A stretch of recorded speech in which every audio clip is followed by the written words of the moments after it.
Hey there, Leo. It's time to have a look and see what is going on with regards to your first week of December 2020. And just a quick reminder, remember your rising sign horoscope is going to give you further clarity as to how a great deal of your sun sign horoscope is going to present. And your moon sign horoscope is going to be giving you more of the B plot or the background story that is also playing out at the same time as everything else. And if you ever want to get a session with me, go on ahead to my website. It's integrativemysticism.com, or you may also follow those links down below. And on Sunday, December 6th at 2 p.m. Pacific time, US and Canada, I am hosting the Grand Shift webinar where I will be leading us through a lot of guided activations, attunements, as well as energetic adjustments, and even some catch-up work in order to get better aligned with the Sagittarius solar eclipse energy influx, as well as the grand conjunction and solstice energy waves that are going to be surging through the second half of December and definitely all through 2021. And I will also be sending out replays to everyone who makes a purchase, so even if you cannot make it, you will have access to that material when I send those out a couple days after the webinar is over. So, what is going on when it comes to your cards? The main theme of this week for you Leo people is the Six of Cups upright, getting back to yourself, but also recovering aspects of self and your past that you can actually nurture, nurse, and maybe even give a completely new life to. Even if you may have already gone and done all of that before, this time around, a lot of things are going to be a lot sweeter and a lot stronger. You may be finding that this is reviving old passions, old gifts, maybe even opening up old desired avenues when it comes to your work, your career. I definitely see a lot of you also getting chances to reconnect with people from your past, or maybe even delve into deeper relationships with people that you might have some past life connections to.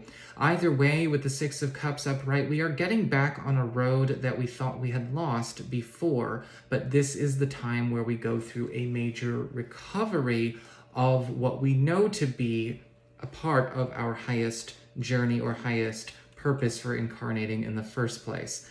As we go on to your personal responsibility card, okay, what you need to be taking responsibility for and honoring if you are going to get the most out of this week, you've got the Nine of Swords upright. And a lot of you are going to have to start facing some fears that you've been actually holding on to, or maybe even letting be your emotional compass, letting fears be what tells you what's right and wrong, letting fears tell you what is and is not something that is applicable to your journey or the highest interest of all concerned. It's time to actually start facing that, whether it's a fear of rejection, fear of opinions or judgment of other people, or maybe even going in facing fears about doing something that you don't know. It might actually hurt the feelings or challenge the reality of another person that you share a space or maybe a partnership or a family arrangement with. But the Nine of Swords is indicating it's important to know when that still can't stop you and where you need to be okay with rolling with the punches. And I don't really see a lot of punches coming, but even if they do, let that be a confirmation that you might have spent a lot of time of your life appealing to people that never resonated with your true heart anyway. And what a waste to go another week like that. As you go on to your material shifts when it comes to your work, your personal resources, your career, your pursuits in that way, you've got the Nine of Cups in reverse. And this week, even though the Nine of Cups is reversed, I'm actually still seeing a very, very positive card. a very deeply personal wish, or maybe even something that you've been hoping to be able to invest more time in, to really get off the ground, is getting its day. It's gonna have its day, or at least we have the confirmation that the day is coming, and now everything is getting ready to, set the train up in the station so it can leave the station in the very short term. However, I'm also getting with the Nine of Cups reversed, there is probably going to be a bit of a caveat, maybe even a price that we also have to accept. Now, the price might not necessarily be what you think it is. It could very well just be facing your own fears, and that can be a price that the universe puts on certain things if we're going to get them at all. It may also be that you have to give up something that maybe you were always planning on quitting, but you did not know how you were going to quit or if it was the right time to quit. Now, of course, this is a general reading. You don't have to run out and make sure everything happens during this week, but the micro movements will be important if you want to have this, be something that you can enjoy and harvest in the short term. As we get on to your interpersonal shifts, or maybe your non-material shifts, your, again, social life, your personal life, all of that good stuff, you've got the Death card upright. And it does look like there could be the end of either a working partnership or maybe a friendship. Yes, in some cases, for those of you that have already been getting ready to leave a living situation or a relationship, this may be the week that clinches it. I'm not going to lie, because with the Death card upright, we see a natural transition. Something is ending that we've kind of already seen that ending coming. It was on the radar. We weren't quite sure how it was going to happen, how soon, or how far out it was.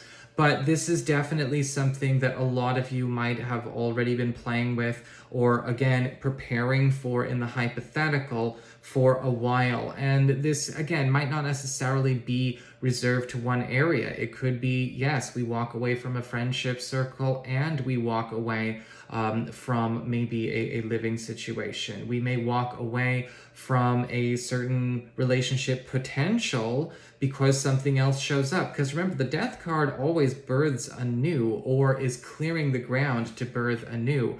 And for those of you who are not really seeing or involved with anybody, this could very well be the end of that as an era.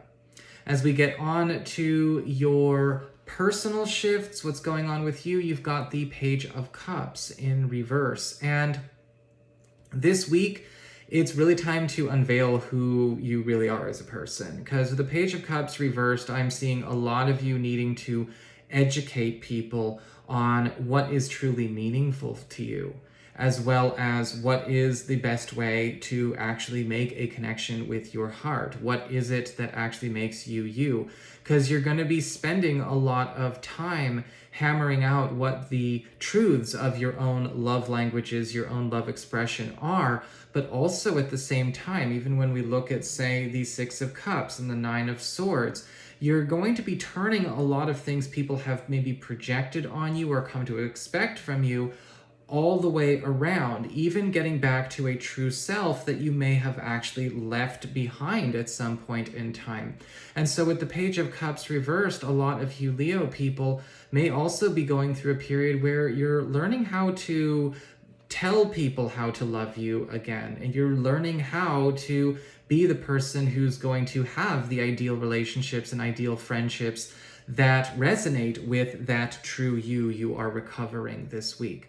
So that is what I've got for you. I hope you enjoyed it. If you did, don't forget to like, share, and subscribe. You know I appreciate it. And should you ever want to get a session with me, go on ahead to my website. It's integrativemysticism.com.